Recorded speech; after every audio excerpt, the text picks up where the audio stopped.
What's going on, guys? Welcome to the show. Anthony Wade here, and I want to talk to you about one of the most powerful breakthroughs that you can have as a person of influence in your life, your leadership, and your business. And we see it all the time. And I want to share this because I was talking to a group of leaders, and I shared this concept of leading by desperation or leading by desire. Now, we've all been there. We've all seen these types of leaders, those who have a real desire to help other people, meaning they're not doing something with an agenda attached to it. And on the other hand, we've seen leaders who everything they do, there's something hidden that they're trying to get. Great leaders aim to give before they receive. Horrible leaders look to see what they can get before they're able to give. And leading by desire and desperation is something that came to mind as I was talking to this group of leaders. And it reminded me of a quote that one of my mentors, John Maxwell, said. He said that you can't lead people if you need people. I added to this, you can't effectively lead people if you constantly need people. Now, what do I mean? If you need people to validate you, to affirm you, to approve of you, to be proud of you, you will never make it in life, leadership, or business. In fact, if I had to be honest, this was how I lived about 28 years of my life, always seeking approval, always seeking validation. And many of you know I've been in the military now for 19 years. And we are given evals and fit reps. And these are performance-based, based on our performance and what we do. And so, for most of my career was, if I do this, then I'll get that. You see, everything was conditional. And to be honest with you, most of my success within the military was seeking validation, seeking approval, looking for that one person who would say, I'm proud of you for what you're doing. And here's the truth. I was always disappointed because nobody validated me. Nobody gave me that pat on the back that filled that void inside of me. You see, what happens is that you cannot receive what you do not already possess. And so if you want somebody to be proud of you, they can never be more proud of you than you are proud of yourself. If you want somebody to believe in you, they will never be able to believe in you more than you already believe in yourself. If you want somebody to love you, they can never love you more than you love yourself. It has to come from within. So that came to this notion, and you'll hear me say this a lot, I had to stop seeking external solutions for an internal problem. It wasn't until I became proud of me, that I believed in me, that I approved of me, and that I validated me. That's when my leadership and my influence skyrocketed. That's whenever I walked with purpose. That's whenever I was able to lead by desire and not desperation, not from a place of need, but a place of want. I want to help people. I want to change the world. I want to help others find breakthrough. I want to get people to the next level. I want to show them what's possible through hard work and discipline and dedication.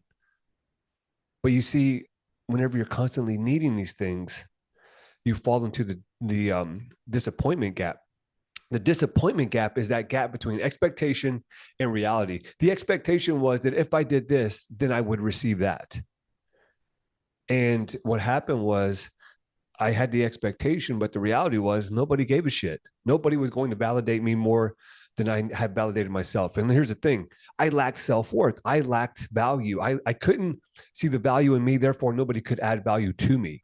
And even worse, I couldn't add value to others because I can't give what I do not have. I cannot receive what I do not possess, and you cannot give what you do not have. And so if you're leading people, how are you going to believe in them if you can't even believe in yourself? How are you going to lead them when you can't even lead yourself? But yet here we are, we see it every time, all the time. I still see it today. And it's simply people leading by desperation, that they're doing it out of the expectation that by doing so, they're going to get something. I've been fortunate enough to break free from this hamster wheel, from this roller coaster. I don't need anything. I'm at a point in my career where I'm good. Like, I'm not doing this for a promotion. I'm not doing this to get recognition. I'm doing this because I really enjoy helping other people get to that next level. I know what it's like at the top, and I know what it looks like, the view. And now my job is to help you and help others get there as well. But there's selfish leaders that will get to the top and stand up there and look down on people. I want you to become that leader that knows the way, that has gone the way, and now shows the way.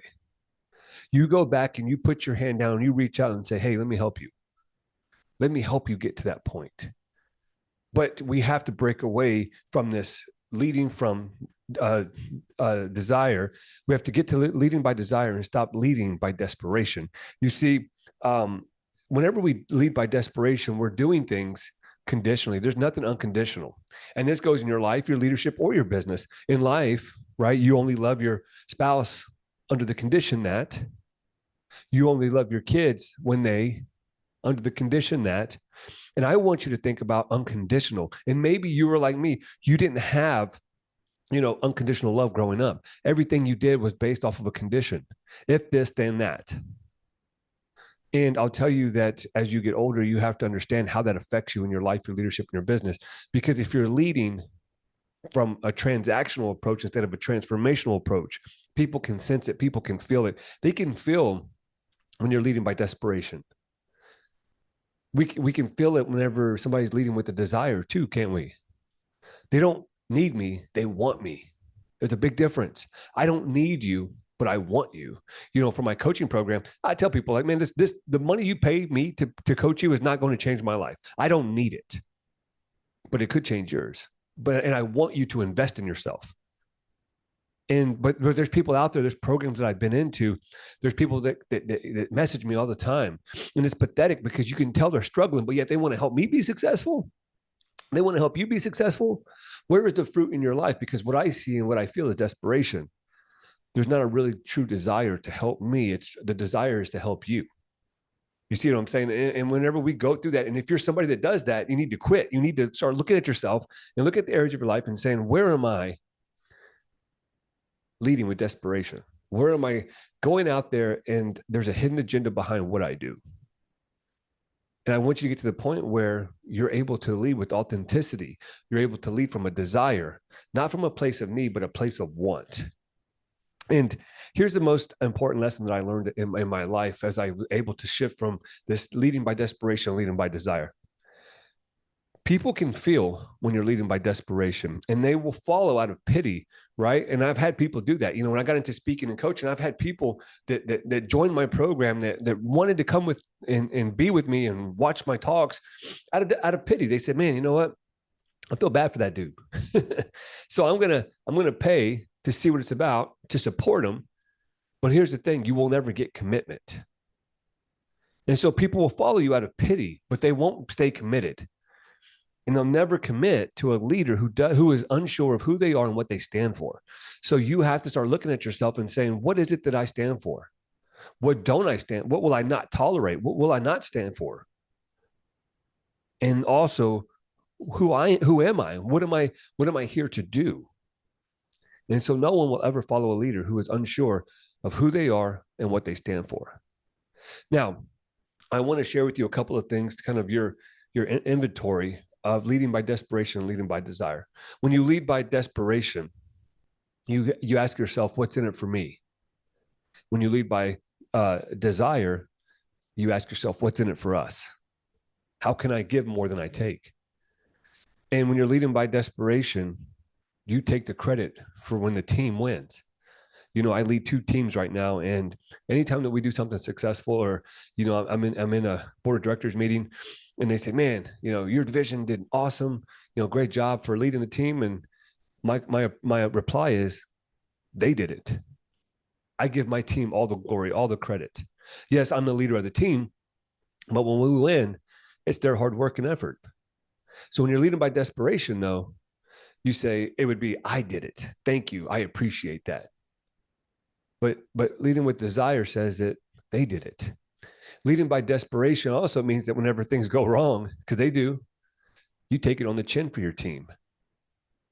When you're leading by desperation, they did it. I didn't do it. It's not my fault. You don't take ownership. And I'll tell you, I've taken a lot of kicks in the ass for my team this year alone. But you know what? It sucks going through it. But on the other side of it, I felt like that was a growing point for me. Taking it on the chin and saying, yeah, I'll do better. And it's important that you do that, because sometimes leadership is often a lonely ship. Everybody wants to be a leader until it's time to do leadership things. And one of the biggest growing points was, hey, understanding that if you're the leader, you're going first. And that means you're going to get punched in the mouth first. When things go wrong, you take it on the chin so that your team can continue to stay in the fight. And it helps you build this resiliency. Also, too, when you lead by desire, you're asking yourself, what can I give? Leading by desperation says, what can I get? Also, leading by desire says, what more can I give? You're over delivering every time you have an opportunity. But desperation says, what more can I get? And I've seen leaders do this time and time again until they run their people in the ground. And all of a sudden, now their people are burnt out, stressed out, and then they're out the door. And so it is so important that when you inventory your life, your leadership, your business, look at your family, look at your business, look at your professional life. And you're probably thinking, well, I'm not in a leadership position, but you do influence somebody. How are you showing up? How are you playing your role and living out those roles of being a person of influence, impact, intention? Because you might not think what you do is significant, but there's somebody else out there that you're significant to in their life. And you have to understand that when you look at the roles you play in life, you're not just there to go through the motions, you're there to make an impact. And the best way to do that is to come from a place of desire. Leave that place of desperation, leave that place of seeking validation or of approval, and start looking at yourself in the mirror and becoming proud of the person that you see. No one will ever be more proud of you than you. And it took for me a long time to understand this, that I have to be proud of me. I can't wait for my parents to tell me they're proud of me. I don't even think they've told me that yet. I'm 37 years old. And I don't need nobody to be proud of me. I don't need validation. I don't need approval from anybody because I am proud of me. I approve of me. I validate me by the things that I do every single day, by the discipline that I cultivate in my daily life. And if you're looking at yourself and you're saying, hey, I'm not proud, I can't say that I'm proud of who I am, then you need to get a clear vision of who you need to become. What do you want in your life? What do you want to create? And who do you need to become in order to do that? What would he do? What would she do? How would they show up in their relationships? How would they show up spiritually, emotionally? How would they handle this situation? How would my best self show up? And write that down. What are the virtues? What are the values that they live out? And then how can I live that out today in my current situation or my current circumstance, no matter how crappy it may be? How can you live out those daily values, those core virtues through your habits every single day? And that's why I encourage you to get a challenge yourself outside of your 9 to 5, challenge yourself out of the four walls of your home, challenge yourself every single day so that you can start validating that you can, you will, and it is possible. And when you build that proof in your life, then guess what? You build the belief, and your belief will drive your behavior. That's how change is created. It's not found in a book. It's not found in a podcast. It's by looking at somebody who has what you want in life and then watching how they show up. Is it going to be easy? No. But every time that it gets hard, I have to ask myself, what do I need to change inside of me? Remember, never seek external solutions for an internal problem. Don't start blaming your kids or your spouse or your family or your upbringing or your job or your boss. Take a look inside and say, what do I need to change? What can I control? What can I do so that I can become? Because as you start going in this progress, you're going to lose people. Oh, you've changed. Oh, of course you are. Only a fool would want to remain the same, get comfortable and complacent in their current situation, and then have the audacity to bitch and complain about it. My question is, what are you doing about it? People are asking me, I'm training for an Ironman right now. And people ask me, well, why are you doing that? Who are you doing it for? And the answer is me. I'm doing it for me. And it's awesome because my kids get to watch me in the process. But ultimately, I'm challenging me. I'm challenging all those limiting beliefs that it's not possible. I'm challenging all that negative programming that I was given to, all the naysayers that said I couldn't, that I shouldn't, that I wouldn't. But ultimately, I'm proving it to myself so that when I get there, I'm climbing this ladder of significance so that when life gets hard, because it will, I'm able to endure the storm. Most people don't ever have don't ever practice going through hard things until adversity hits, and then they break in the process. I like putting myself under controlled chaos. And I like this analogy of controlled chaos because, when I'm biking 50 miles, when I'm running 20 miles, when I'm swimming in the ocean, it's chaos, but it's controlled because I've allowed myself to get in that situation so that when things are out of my control, I have better control because I know that if I can get through this, then I can get through that. And the same thing goes for you. The problem with most people is they never give themselves a real challenge. So then when life challenges us, they break in the process, they fold, they lose their minds. And it's all about building resiliency. That's it. Controlled chaos. And then becoming the person who's able to take control in any situation. Hey, I hope that served you. Hey, guys, just a heads up, this Saturday, February 4th, if you're listening to this podcast, we are kicking off the Leadership Devotional, the Legacy Leadership Devotional. And it's going to be a 5-week course. We're going to have people from all over the world join. It doesn't matter what level of leader you are. If you are influencing somebody, then you're a leader, right? And everybody influences somebody. So it's for everybody. If you want to join us February 4th, I'll put the link down in the show notes. I would love to have you. It's completely free and it'll change your life. I'll be your mentor for the next 5 weeks. You'll get around a group of growth-minded individuals from executive to elementary level leaders, and you're going to learn, you're going to grow. And we're going to talk about some of the core elements to increasing your intention, your influence, and your impact, to become the leader that others want to follow, to build the discipline to do the things you should be doing, to cultivate the character to lead by your authentic self. And so if you want to join us, I'll put the link down below. I'll see you there. And most importantly, also, if you're in San Diego, March 3rd through 5th, I'll be speaking at the Military Wealth Summit. Robert Kiyosaki, Jason Redman, Dr. Jeff Spence.